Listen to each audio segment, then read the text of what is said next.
What makes emotions so powerful, and why do we let them run us sometimes? We don't have any choice. You know, we used to think, and actually probably still a lot of people think, that what really drives us is hunger, thirst, and sex drives. But think for a moment. People will starve to death if the only food supply they feel is disgusting. And people do starve to death. People will take their own life because of despair and emotion. So the will to survive is puny compared to the power of emotions. And people may never have sex because of fear. So that's also, it is the emotions that have been built into us over the course of our evolution because they were of benefit. That's why if they weren't of any use, we wouldn't have them. They are of benefit to deal with what's most important in life and to deal with it in a way that has been successful in the past without taking time out to think. That's why they're there. You would never want to not have them. Who would not want to have the 12 different ways you can enjoy yourself? That's what most of us want. And we think we don't want to ever be afraid. But if we're in a threatening situation and you didn't have fear, you'd be unsafe. If you were confronted by food that might actually make you nauseous or poison you and you didn't have disgust, you'd be at risk. You need these emotions, but you need to have some choice about how you engage with these emotions. What do you think stops people from acting on their emotions sometimes, whether it's negative or positive? Like if people put themselves in dangerous situations and they feel the fear but they don't act on it and they don't leave the situation, or somebody feels like somebody else's pain but doesn't act on it and just chooses to walk away and not help. I wish I knew the answer to that question. There certainly is the case that you take people who do extreme sports, who enjoy, in some sense, overcoming the fear and succeeding. It's not me. You won't find me doing bungee jumping off of high bridges. But there are people who love to do that, and they become actually, in some sense, addicted to the adrenaline rush that occurs.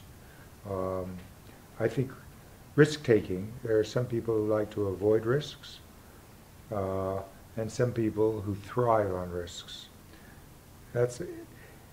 While we all have the same emotions, over the course of our development, we develop very different attitudes about these emotions. We become specialists in some emotions and totally avoidant, if we can, of other emotions.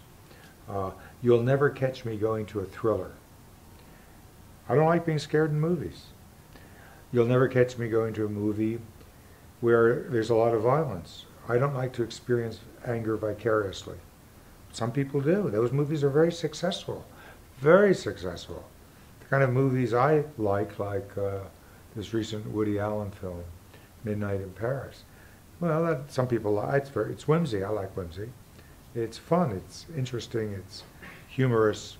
So those are my types. The others are not. But one isn't better than another. They're just different.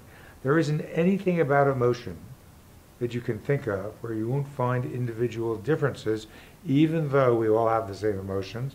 We experience them differently. We have different attitudes about them. We have different degrees of awareness about them. Even within a culture, even within a family, if you have siblings, you'll know they don't all feel the emotions exactly the same way. They may feel the emotions more intensely or less intensely. They may have a faster speed to become emotional than you do. These emotions, if you think of metaphorically, are like programs, but they run on different hardware. Our brains are different hardware, one from another. And of course that soon gets changed because experience changes your brain. It isn't fixed at birth, just the opposite. In our society, the focus tends to be on encouraging us to respect each other's differences. Is this the best way to encourage young people to develop compassion? And as a scientist, do you think it would help to develop compassion if we focus thoroughly on our similarities as human beings? I think we need to focus on both, because both are there. We are all the same and we're all different. We need to understand the ways in which we are the same and we need to understand the ways we are different, and we need to respect differences. But there are some differences that we need to try to help people change. For example, explosive anger that leads people to say harmful or insulting things to others. Most people who have that really regret it, and they don't know how to change it. Nobody likes people like that, and it's intimidating. So there are differences that we don't want to respect. We want to help people be able to change. And there are very few people in the world who have emotional behaviors that are harmful who want them. They just don't know what to do about them. As a scientist, what do you think every young person should know about emotions? As much as possible. They should know why we have them.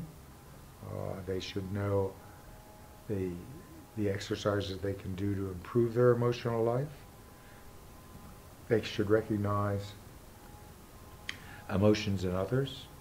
They should learn how to deal with the emotions of other people. There are 4 skills. The first skill, and the hardest one to learn, is how to become aware of the impulse to act emotionally. So you can choose whether or not you want to engage, and if so, how. The second skill, a little easier but still hard, but there are exercises for it, is how to become aware of the fact that you've started to act emotionally, so you can exercise choice as to how you engage. The third is to recognize the emotions of others, even to recognize the signs that an emotion is just beginning. And that's a very easy skill to learn. We have some tools on the internet that teach that to people, and tens of thousands of people have learned it.